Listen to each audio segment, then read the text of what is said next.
무언가를 정복하면 그 다음에 맞서야 할 것은 그것을 정복했다는 교만입니다.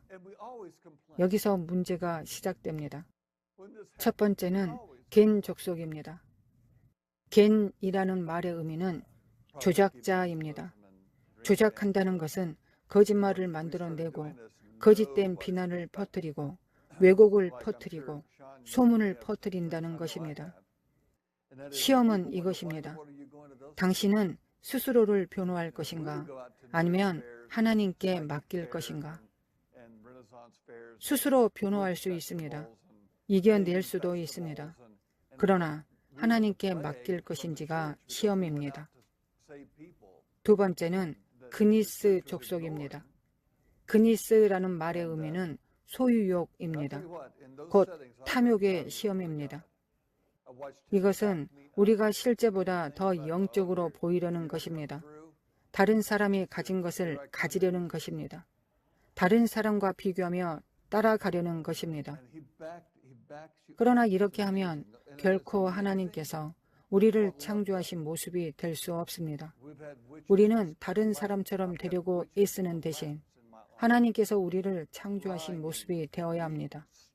그래서 우리는 사역을 특정한 방식으로 보이게 만들고 집을 특정한 방식으로 꾸미고 특정한 차를 몰고 여러 가지를 하려 합니다. 저는 그런 것들 자체를 반대하지 않습니다.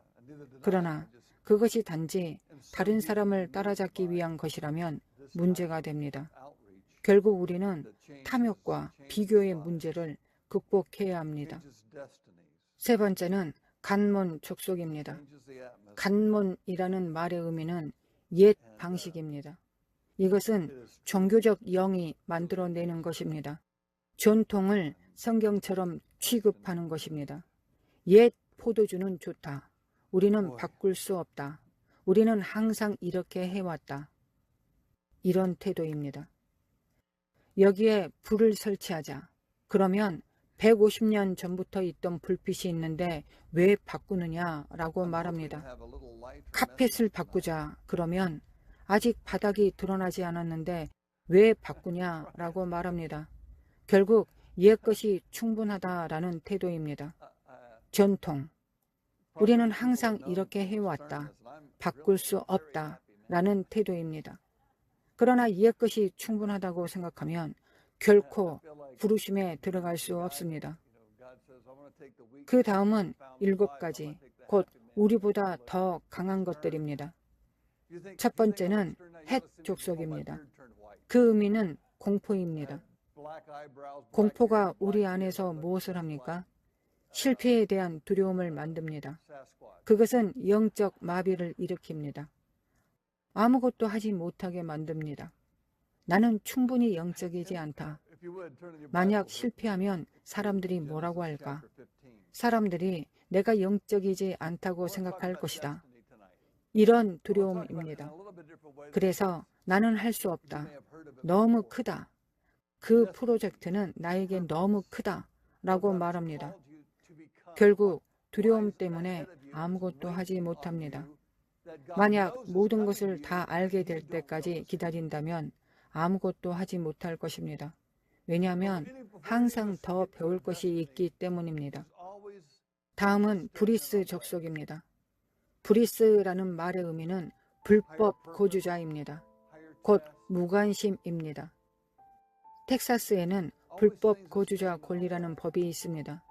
누군가가 당신의 땅에 7년 동안 살면 그 땅은 더 이상 당신의 것이 아니라 그들의 것이 됩니다. 왜냐하면 당신이 무관심했기 때문입니다. 당신은 땅을 지키지 않았습니다. 그래서 그들이 거기에 살게 된 것입니다. 이것이 바로 무관심입니다. 무관심은 항상 이렇게 되어 왔으니 바꿀 수 없다. 우리는 그냥 무시한다. 우리는 방치한다. 라는 태도입니다. 교회가 너무 크다. 내가 바꿀 수 없다. 목사님은 내 말을 듣지 않는다. 아무도 나를 따르지 않는다. 나는 할 수 없다. 이런 태도입니다. 무관심은 교회를 죽입니다. 제가 5 교회를 개척하고 3 교회를 목회하며 또 새 교회에서 사역자로 섬겼습니다. 교회 규모는 50명에서 5,000명까지 다양했습니다. 그 과정에서 제가 배운 것이 있습니다. 가장 먼저 떠나는 사람들은 무관심한 사람들입니다. 그들은 비전을 세우는데 도움을 주지 않습니다. 하나님께서 반드시 그들을 제거하십니다. 왜냐하면 그들은 하나님의 나라를 세우는데 도움을 주지 않기 때문입니다. 그들은 주일 학교를 가르치지 않고 아이들을 돕지 않으며 쓰레기를 줍지 않고 카펫을 청소하지 않으며 주차장 관리도 하지 않습니다. 그러나 이런 모든 일은 하나님 나라에 중요합니다. 무관심은 교회가 성장하든 말든 상관없다. 하나님의 나라가 확장되든 말든 상관없다. 라는 태도입니다. 그러나 하나님은 관심을 가지시는 분이십니다. 다음은 르바임입니다. 르바임은 문자 그대로 거인을 의미합니다. 히위 족속이 여기서 나왔습니다. 시험은 도망치거나 포기하는 것입니다. 이것은 하나님께서 주신 것이라고 생각했는데 너무 크다. 아마 하나님께서 주신 것이 아닐 것이다. 내가 생각한 대로 되지 않는다. 라고 말하며 포기하는 것입니다. 하나님께서 정말 말씀한 것이 아니다. 내가 잘못 생각했다. 라고 말하며 그만두는 것입니다. 많은 사람들이 기적이 오기 전에 포기합니다. 그러나 기적은 필요할 때 오는 것입니다. 기적이 오기 전에 포기하면 기적을 경험하지 못합니다. 그리고 하나님은 내 삶에서 아무것도 하신 적이 없다 라고 말합니다. 그러나 사실은 하나님께서 하시기 전에 포기한 것입니다. 항상 우리에게는 너무 큰 것, 감당할 수 없는 것이 있습니다. 돈이 부족하고, 시간이 부족하고, 열정이 부족하고, 지식이 부족합니다. 항상 우리보다 더 큰 것이 있습니다.